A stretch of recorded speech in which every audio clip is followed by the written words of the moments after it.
ఒక గ్రామంలో రాము మరియు శ్యామ్ అనే ఇద్దరు మంచి స్నేహితులు ఉండేవారు. వారు చిన్ననాటి నుండి కలిసే పెరిగారు. కాని రాము చాలా స్వార్థపరుడు. తన ప్రయోజనాల కోసం మాత్రమే శ్యామ్ను ఉపయోగించుకునేవాడు. కాని శ్యామ్ మాత్రం మంచి మనసుతో ఎప్పుడు రామును నమ్మి సహాయం చేస్తుండేవాడు. ఒకరోజు రాము పొలంలో పనిచేస్తున్నప్పుడు అక్కడ ఒక పెద్ద బంగారు నాణెం కనిపించింది. అది చూసి అతనికి ఆశ పుట్టింది. వెంటనే తన స్నేహితుడు శ్యామ్ను పిలిచి, శ్యామ్, మనం ఈ నాణెంతో ధనికులమవచ్చు, కానీ దీనిని ఎలా వాడాలో మనం ఎవరితోనూ చెప్పకూడదు అన్నాడు. శ్యామ్ నాణెం చూసి ఆనందపడ్డాడు. కాని వెంటనే ఆలోచించాడు.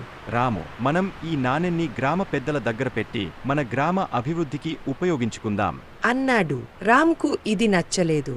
నాకు ఇది కావాలి, నేను దీన్ని అమ్ముకుని ధనికుడవుతాను అని చెప్పి శ్యామ్ను తోసివేశాడు. కాని అప్పుడు అక్కడికి వచ్చిన ఒక వృద్ధుడు అన్నాడు, స్వార్థం నీకు సుఖం తేల్చదు రాము. మంచి స్నేహితుడిని మోసం చేస్తే బంగారం కూడా నీతో ఉండదు. రాము ఆలోచించాడు. అతను తన తప్పు తెలుసుకుని శ్యామ్కు క్షమాపణ చెప్పి నాణెన్ని గ్రామ అభివృద్ధికి సమర్పించాడు. ఈ సంఘటన తరువాత రాము స్వార్థాన్ని వదిలి నిజమైన స్నేహాన్ని అర్థం చేసుకున్నాడు.